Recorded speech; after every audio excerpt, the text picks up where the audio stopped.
So what are the uses for dental implants? And dental implants, of course, are probably the biggest innovation in dental health science in the last 50 years, and it involves a little implant placed back into the gum to help us attach things to it. Now, they can be used, of course, just for a single tooth, and we do that all the time. Where maybe unfortunately you've had to have a tooth removed. Maybe you're missing a tooth congenitally, where we can actually replace that tooth with the dental implant retained crown.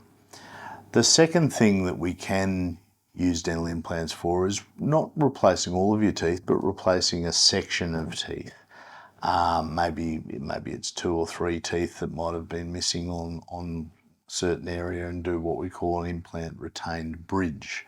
It's just an extension of what we've been doing for many years with teeth and making teeth-borne bridges. We can certainly make implant bridges as well.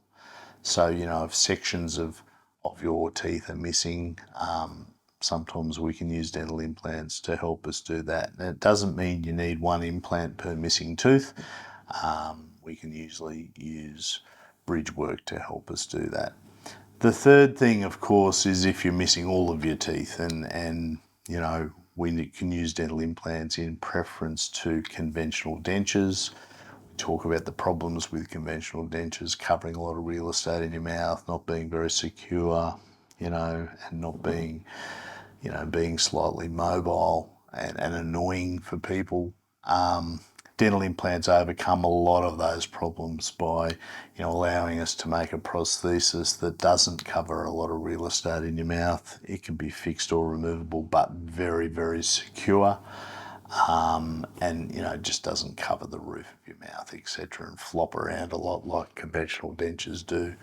The fourth thing we do for dental implants, or uses for dental implants, is to help us retain a conventional denture. So sometimes, very simply, we can use dental implants with some special attachments, an attachment inside the denture, which we can help stabilise a denture when you've lost all of your teeth as well. There's uses for dental implants in help for orthodontic treatment and other sort of prostheses, but they're very specialised uses that are a little less common, but it's a very versatile part of dentistry. The treatment process for dental implants is reasonably straightforward, in my opinion. The first thing is to determine the need and determine what we're actually looking for. Mainly determine what, when, where the tooth is or the teeth are that we're actually trying to recreate. So in a single tooth scenario, for example, we need to know what that tooth needs to look like to make it a good outcome for the patient. And then secondly, we've got to make sure that we've got adequate volumes of tissue available to put the implant where we want the tooth to be. So this, in this day and age, is done with some pretty fancy software, but the records we need is an intraoral scan of your teeth, so a digital impression of your teeth, which is one of the first things we do. And the second thing, and this is probably one of the most important things, is a 3D X-ray of your jaw. We call it a cone beam CT, but it gives us the ability to look at your jaw in special slices. So in 3D, that's dimensionally accurate for implant planning. One of the things with implants is really important is that we know where all the anatomical landmarks are in 3D when we plan our implants.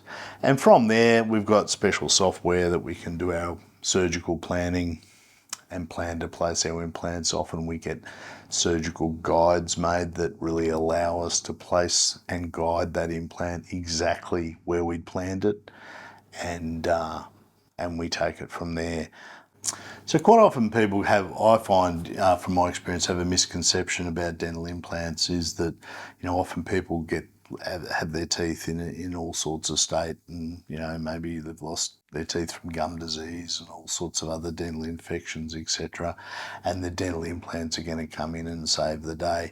That's actually very true, but dental implants will not overcome some of the problems that some of these patients that we see have lost their teeth for anyway. And it's very foolish, I think, to enter into a treatment plan that involves a full mouthful of dental implants unless you've addressed the reason that you've lost your teeth in the first place. And, dental implants can still fail from gum disease. And so we've got to be very mindful of people's oral hygiene habits and also their ability to commit to ongoing professional maintenance after they've had these procedures done. It's a very, very important part of the process. We often find that people seem to think sometimes that having your teeth out and having some implants placed, you never have to go to the dentist ever again. It's really, really not the case, and it's not something you should do or consider. Can you get dental implants when you've had a loss of bone? Now, this is a very common thing that happens all the time. When you lose your teeth, by definition, you will lose bone.